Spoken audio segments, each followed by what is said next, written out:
Hello and welcome everyone, my name is Captain Frost and today we are going to talk about Smart Loot in Path of Exile 2.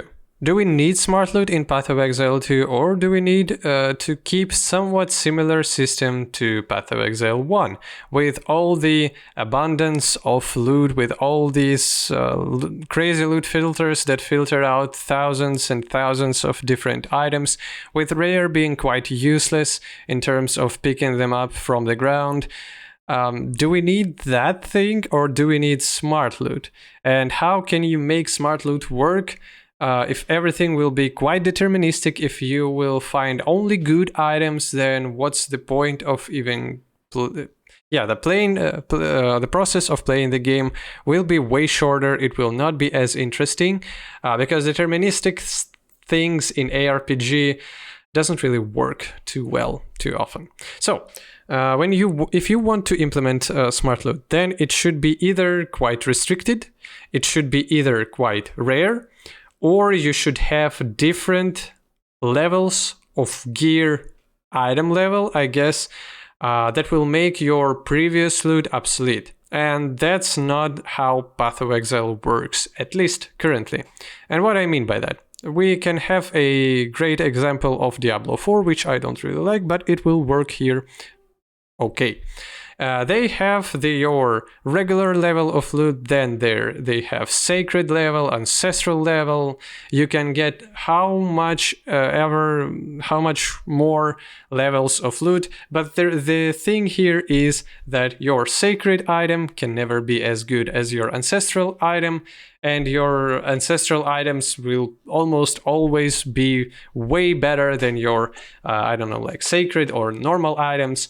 And with that system, you definitely can implement some way of a Smart Loot, so that when you, for example, hit your level 68 or level 70 and you're transitioning into maps, so now it's a Path of Exile example, so you're getting into your maps, and from, for example, in your white maps, you do have your first tier of gear when it comes to your rare items and stuff, and they have modifiers from tier 6 to tier 9, and they are they cannot roll lower than 6 or 5 because all that is for the campaign, and that's just another lower tier of loot. And here you have your range of from tier 5 to tier 9 of modifiers on your gear. Then when you're going into your yellow maps, you have, for example, either like something like from tier 8 to tier 11 modifiers.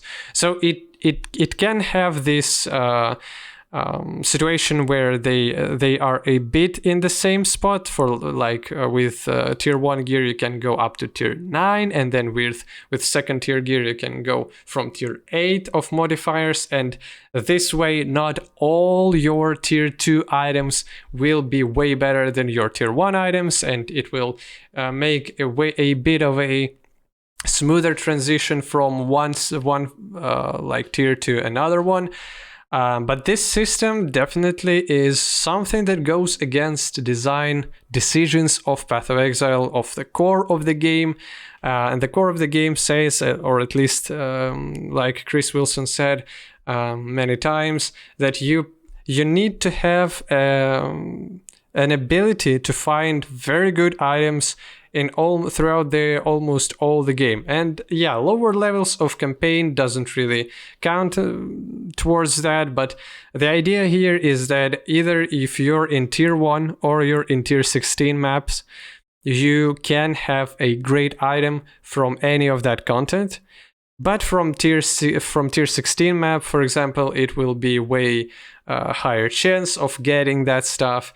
It has bigger cap of modifiers, but still you should be able to find a good item from even tier 1 or tier 2 map. So which of these systems are better? As we can see from Path of Exile 1, the system with this design philosophy, it works, but it has a lot of problems.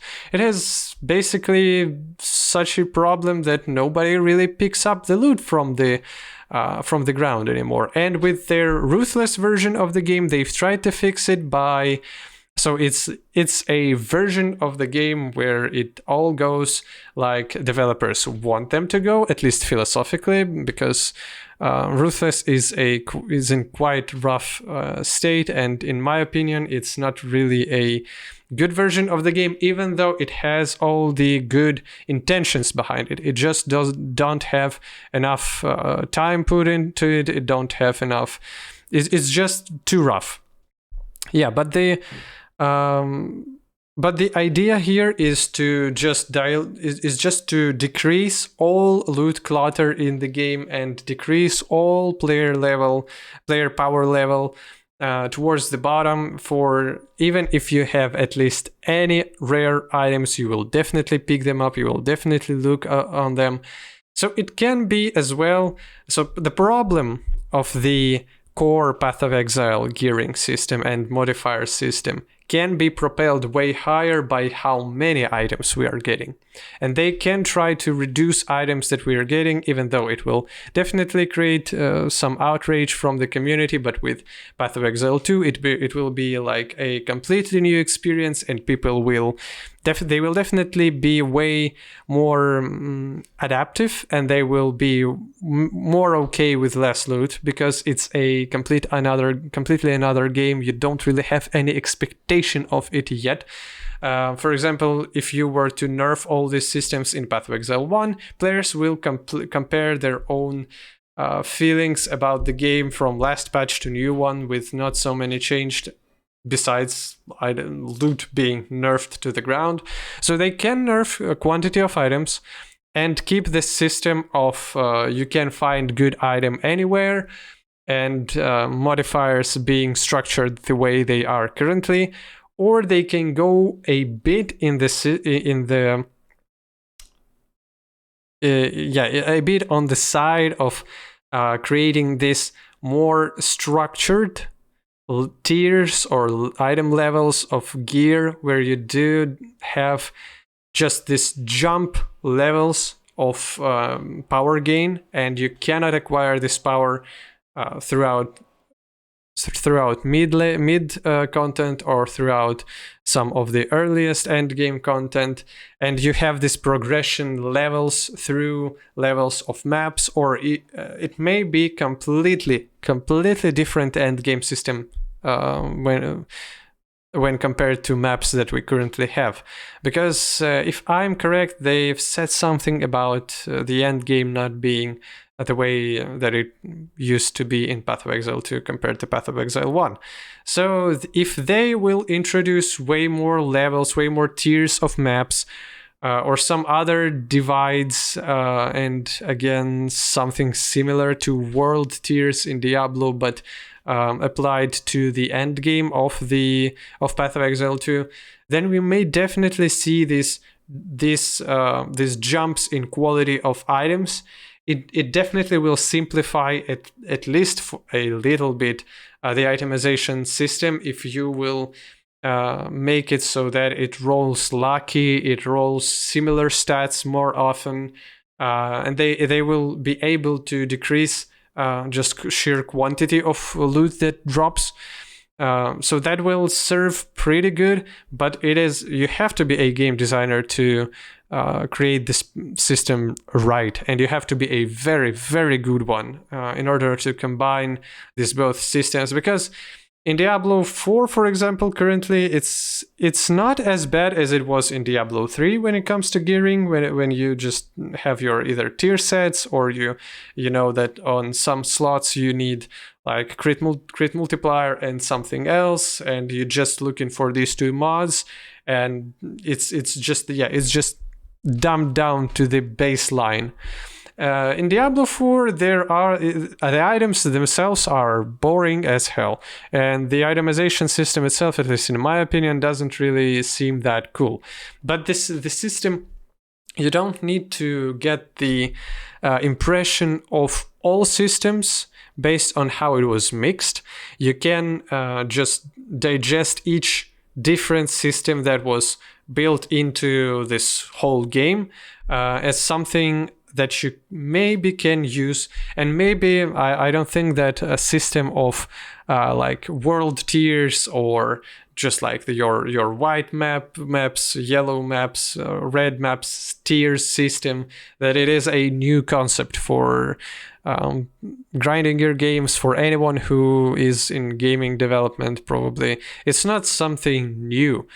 You just need to hit a perfect balance between these two systems, with reducing the quantity of loot, with your lucky rolls, and how it will impact gaming on Trade League, how it will impact gaming on Solo League. Even though Solo League is way less of an importance here because way less people played, you still need to think about all the different circumstances where it can be applied and where it can either ruin players' experience by just giving them completely ideal items that they don't really want to chase, and it becomes too boring, and you don't really want tons of loot that can have good modifiers but almost never has good combinations of modifiers. Even though in Solo Self-Found League, for example, you still pick up quite large amounts of loot, especially if you're starting your first character. You don't have your essences in place,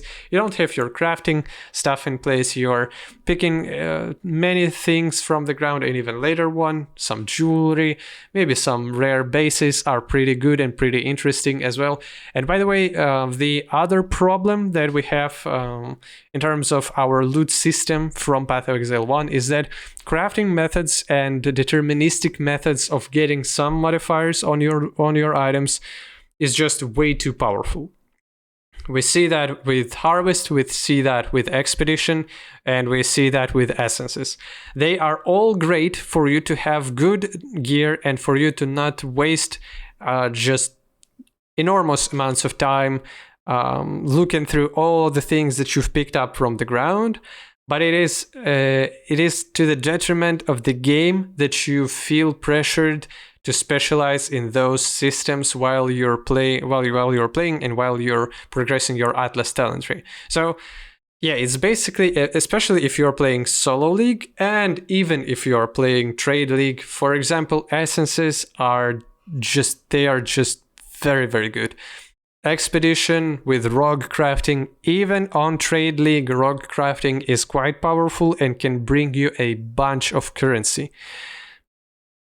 I don't even need to say anything about Expedition for Solo Leagues, because if it's good on Trade League, where you can trade for completely just ideal items for yourself, if that system where you craft your gear is better than you paying some amounts of currency to get ideal gear, that says something about the system's robustness and system's usefulness for the players.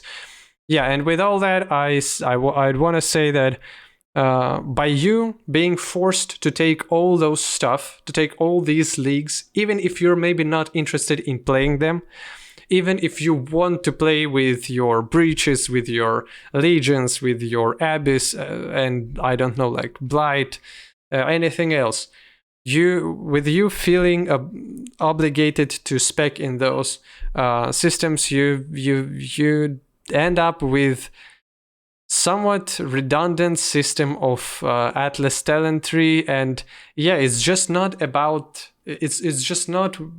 It doesn't have this Path of Exile vibe of you getting to experience content that you like and you getting the most interesting and cool loot.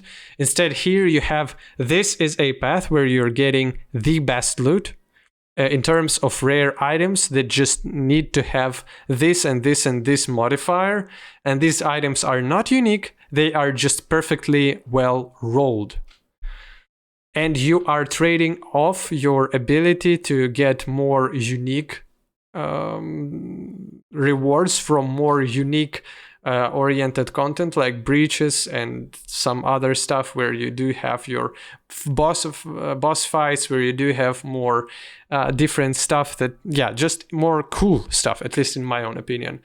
And that is definitely a problem. So with you rebalancing the whole game from the ground up, probably what they will, at least what I think they probably should do, they should either get a bit more lucky rolled items, dropping less items, and some system of tiering up the items so that you will have this feeling of progression onwards, or they need to implement some kinds of expedition essence crafting or your harvest crafting into the base game, not making them league mechanics, not making them some place in the on the atlas, just making you having a progress towards these crafting systems while you're just doing any end game content. Something like that can work as well, but that it doesn't really resolve all the problems with the stupid loot system that has just like random roll and tons of items that nobody picks up and nobody's interested in. So it doesn't really fix that problem, but it's at least a fix towards a problem where you feel that you have to go for expeditions, essences, and stuff like that. So it's quite a complicated topic, and there are my ideas, my views on it, and I'm not saying that I'm too comfortable in my own decisions, because I may end up not liking. Even if I said that I want this stuff, I don't know how it will feel inside the game. So yeah, we'll see. Thanks for watching. Hope you're having a good time, and goodbye.